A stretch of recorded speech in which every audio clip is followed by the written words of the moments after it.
It's not the to-do list. It's not just the schedule. When we feel behind, we feel disconnected, right? Like we've drifted way too far from our like usual rhythms. And I get it, when everything feels messy and we're out of our routine, it's hard to know where to even start again. But the brain isn't built to thrive in chaos. It actually craves patterns, signals, and safety. So in this video, I'm talking about how to reset our routines, not by doing more, honestly, but by just making things make sense again so we can finish the year strong. Hi, I'm Leona, and on this channel, we talk all things well-being. This is episode 1 of my 3-part series that I'm doing on finishing the year strong.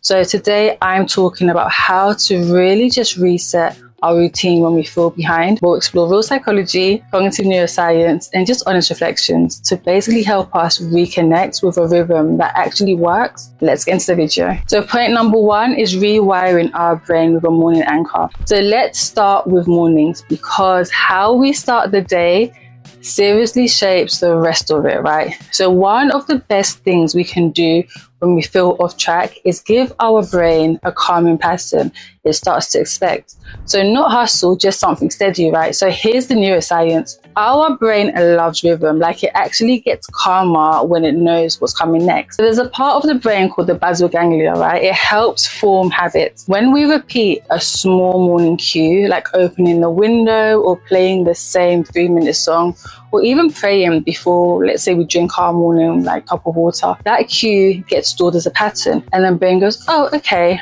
we're doing this again. Okay, cool, let's go. And psychologically, having a go-to cue removes decision fatigue. So research shows that when we create if-then plans, like let's say if I wake up, then I open the curtains and stretch, we're just way more likely to follow through. So it becomes automatic. So instead of starting our day messy and scattered, scrolling and sighing and stressing, we can anchor it instead.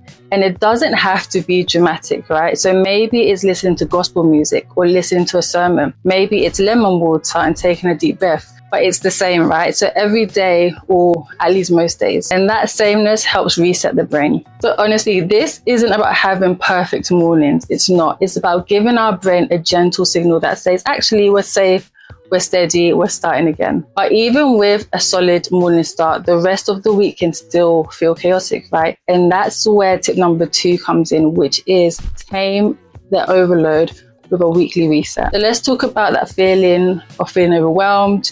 You know, when everything feels like it's just a bit too much, that's usually a sign we're mentally juggling too many things.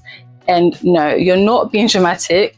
It's actually how the brain works. So when we've got loads of unfinished tasks, right? So like texts to reply to, meals to prep, work stuff hanging over us, the prefrontal cortex gets overloaded. So that's the part of the brain that tries to literally like plan and prioritize. But too much input, it just taps out and suddenly we're frozen. So here's what helps: a weekly reset. Not a crazy reset with like loads of steps, just a simple check-in. So one moment in the week where we just stop for a moment and reflect. No judgment, no pressure. Neuroscience shows that when we write things down, it actually like quiets the part of the brain that registers emotional stress, right? It's called the anterior cingulate cortex. So just seeing things written gives the brain relief. It's like, oh, okay, we're not going to forget what we need to do. We've got this, it's okay, we're fine. And psychologically, the Zeigarnik effect basically explains it perfectly. Our brain hates loose ends, right? So that's why unfinished tasks feel so loud. But when we capture them, even if we don't finish them straight away, we reduce the mental noise. So here's what I do that has really helped. I put on some music and just write everything onto a page, right? I sort it by what feels heavy and what feels light, like my priorities versus non-priorities. Not to fix it all, right? Just to make it visible. So what helps is knowing this. We don't have to catch up on everything at once, right? We just need a moment to look at the mess and say, okay, I see it now. That's what I have to do. That's where the reset begins. Once you can actually see what needs to be done and you take steps to basically complete one small task a day, before you know it, it's December and you've finished the year strong. Also, actually, if you need help creating like a weekly well-being rhythm that actually sticks, my free guide below basically just offers like a calm reset, 5 days to basically realign, recharge, and just rebuild with intention. If you want to go deeper, there's a 21-day guide coming up soon. It may already be linked, but we'll see. Okay, so the next one I absolutely love, and it's reset with one clear non-negotiable. So here's something that generally helps when everything feels like a blur, you just pick one non-negotiable, not 5, not a perfect plan, just one. So from a psychological perspective, making a single behavior non-negotiable, like for example, I don't know, walking outside or prepping some simple meal or something, taps into the principle of consistency. So according to research on behavioral commitment, right,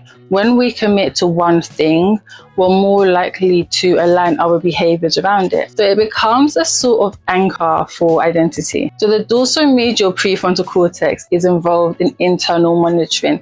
Basically, the part of us that tracks, are we doing what we said we would even do? So when we literally succeed at one consistent act, the brain region gets positively reinforced.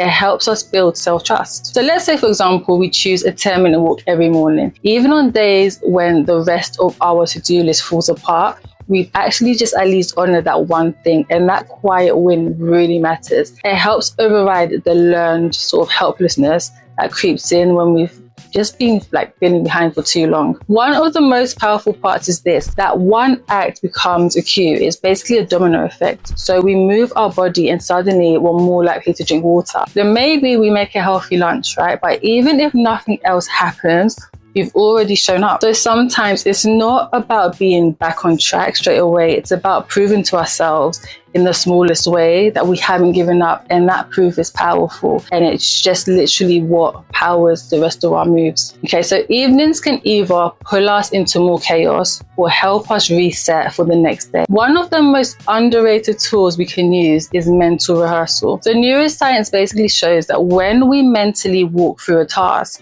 whether it's, for example, how we want to wake up, how we'll move through the first 15 minutes, right? We activate the same motor pathways in the brain as we would with actual movement. So the supplementary motor area and visual cortex lights up in our brain, priming the body for real action. It's like a dry run for the nervous system, for example. And psychologically, visualization has powerful impacts on motivation. So one study actually found that students who imagine the process of studying, not just the successful outcome, were much more likely to follow through. So it's like the mental walkthrough, not the wishful thinking, that builds follow through. So what else can this look like in real life, right? So for me, it's simple. So I can take 30 seconds to visualize the next morning, for example. I see myself waking up calmly, opening my curtains and listening to a sermon or some music. That gentle mental run through basically tells my brain, we've actually done this before, and it's more likely to follow through. So it's especially helpful when we've been stuck.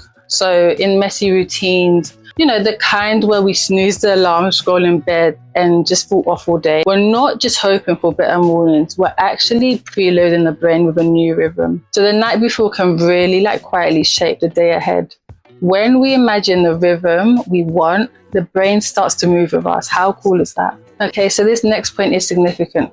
Instead of treating movement as something we have to do, what if we used it as a signal instead? So a reset cue. Yeah, a shift in emotional energy. So when we move our bodies, even gently, the brain responds. So exercise increases blood flow to the hippocampus, right? Which is key for learning and memory.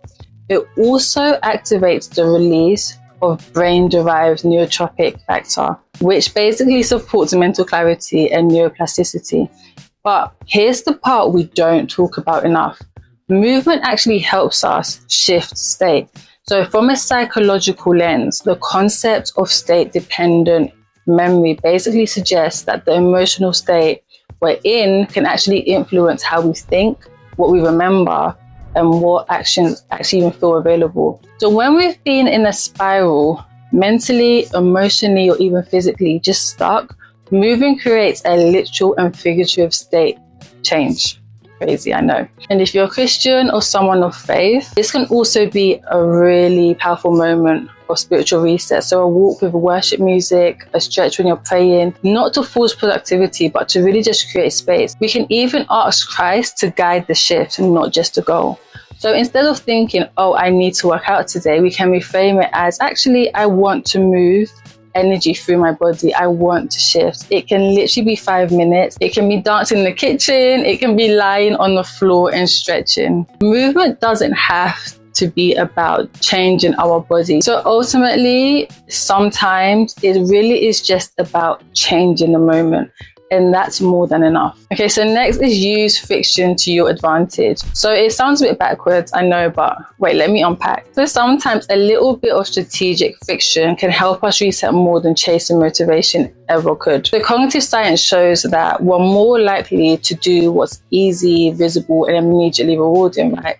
So that's just how the brain conserves energy. But when we create just enough friction around the things that pull us off course, like endless scrolling, for example, and reduce friction for the things we want to do, our habits start to shift. So let me explain. So a behavior scientist at Stanford explains this as designing for simplicity. So for example, putting your journal on your pillow makes it more likely you'll write at night. Like keeping your trainers by the door makes a morning walk more inviting and likely to actually happen. But the opposite also works, right? So deleting one app, logging out of another, or putting your phone on the other side of the room, these add healthy friction. So it's not about self-punishment. It's literally just about working with our brain's natural tendency to avoid effort. We don't need willpower. We need cues that make it easier for us to show up and harder to fall into loops we're trying to break. So if we've been stuck or feeling just out of rhythm with our routine, we can literally just ask, what's one thing I can make easier and what's one thing I can make harder? Just slightly. So sometimes the fastest way to reset isn't actually through force. Honestly, it's not, it's through design. Our environment can do half the work if we let it. Okay, so let's be real. When we're behind, time feels slippery, right? Hours blur together and the day just runs us instead of the other way around. But one thing that can seriously help reset our routine is time blocking. So from a cognitive perspective, the brain performs better when it knows what type of task to expect and when. So for example, switching between unrelated tasks. So say replying to emails while, for example, half cooking lunch. It just increases cognitive load and triggers the brain's error detection system, which ramps up stress levels and mental fatigue as expected, right? The time blocking works because it basically introduces rhythm. So when we batch similar tasks into blocks, even loosely, we reduce decision-making pressure. So the brain's attentional control system, especially in the dorsolateral prefrontal cortex, stays more focused when transitions are predictable. That helps restore the sense of order we crave sometimes when things just feel chaotic. So psychologically, this technique increases something called perceived control, the feeling that we're actually in charge of our time.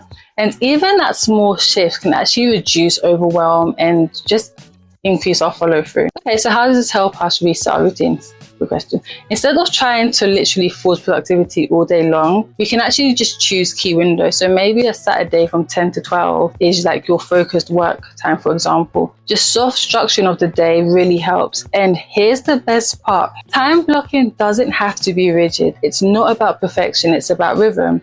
It's literally about building in cues that say, this is what I'm focusing on right now. So when we feel behind, time blocking can actually just give like our days a bit more shape and structure. It basically helps us move from chaos to calm. Okay, so here's something that was actually shown to be quite effective, and it's creating like a reset phrase. So it's like a short sentence that snaps us out of like autopilot and reminds us of where we want to go and what we should be doing. So from a neuroscience lens, language shapes attention.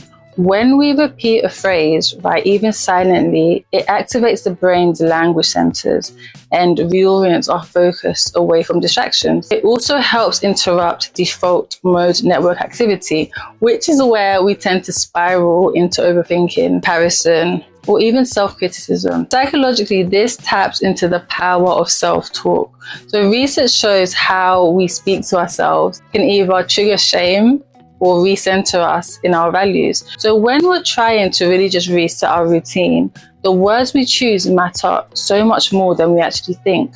So what might this look like? So let's say we catch ourselves, for example, scrolling aimlessly or procrastinating again. We pause and say, this isn't the rhythm I'm building, or something like, okay, we're going to shift gears now. or even like, God, help me reset. It doesn't have to be profound, but just really honest. This helps because it basically breaks the automatic loop. So it's a pattern interrupter, right? And every time we interrupt the loop, even once, we train our brain to pause before falling back into old habits. So a reset phrase is like a gentle tap on the shoulder, just reminding us of what matters and where we're heading. Next is reset expectations to match your season. Because one reason we feel behind is we're holding ourselves to a standard that doesn't actually fit our current season. So psychologically, we tend to really overestimate what we can do in short bursts and underestimate what we can basically sustain over time. So this creates a gap between our expectations and our capacity. And that gap feels like guilt, to be honest. So cognitive neuroscience gives us another layer here. So the brain's anterior cingulate cortex basically monitors errors and conflicts. So when it keeps detecting a mismatch between, for example, what we said we do and what we're actually doing, it triggers discomfort, stress, and avoidance.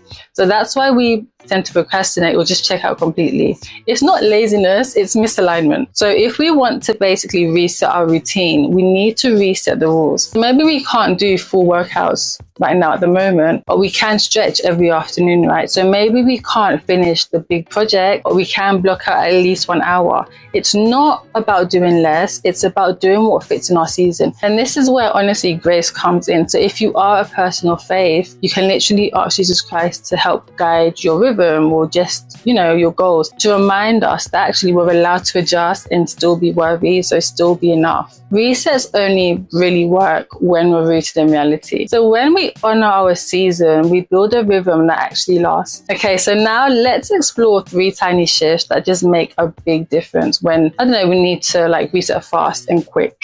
So the first is music. So the brain responds quickly to sound, and the right music can really increase dopamine levels, right? So improving mood and motivation in minutes. So something we could try is creating a short reset playlist, 2 or 3 songs max, and just press play when, we feel ourselves spiraling. Secondly is light. So exposure to natural light first thing in the morning regulates our circadian rhythm and increases serotonin.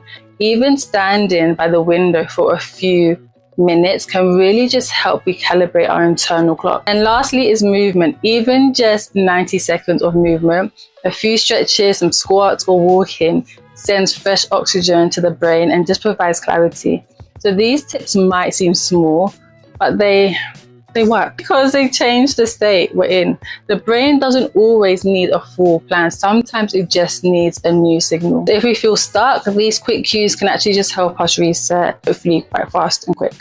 Okay, so when we get closer to the end of the week, one way to stay on track is by creating an end of week system. So not a checklist, but more like a rhythm that just grounds us. Psychologically, routines help reduce uncertainty, right? So even small routines like tidying our space or prepping our clothes for the week ahead, or even cooking a quick go-to meal, can just act like a grounding cue, for example. They tell the brain, hi, okay, we're preparing, we're safe, it's okay. Cognitive neuroscience also shows that repetitive routines activate the striatum, which helps basically transition the brain from intention into habit. So when we do the same actions weekly, they become easier to sustain. So think of the end of the week as a soft launch, right? Not a full productivity sprint, but just a gentle return to rhythm. Maybe we set intentions while, for example, we're listening to worship music. Maybe we clean one room. Maybe we take 20 minutes to just map out the week. Just enough to feel supported, not too much though. So this basically supports everything we've talked about in this video. So when we feel behind, we really just need fewer demands and more signals. So end of week rhythms offer both. Okay, so now we've talked about how to start our days, shape our weeks, but how we end the day matters too, especially when we feel behind. Emotionally, the brain doesn't like open loops. If we go to bed, for example, with racing thoughts, regrets, or just feeling overwhelmed, it can just disrupt our sleep, mood, and even our motivation. So that's because the amygdala, the part of the brain that processes emotional salience, stays activated when we don't emotionally process the day. So here's a simple practice, right? End the day with emotional closure. So that could be writing down one thing that went well, one thing we decided to hand over to the Lord, and one thing we're grateful for. This 3-part practice basically helps the brain encode positive emotion, release any lingering tension, and basically just recenter on truth. Something that I might actually start practicing is pausing and asking Christ just to cover what I can't control. Peace isn't passive, it's something we protect, right? So in the context of like resetting our routine, this matters because it closes the loop. We don't drag yesterday's weight into tomorrow. We start fresh, not because everything is perfect, but because we made space for it. So what I'm trying to say here is ending the day with intention gives our brain and our heart permission to rest. And from rest, we can begin again. When we feel behind, we don't need to hustle harder. No, we need to build rhythm gently from the inside out. Every one of these small shifts, literally a morning anchor,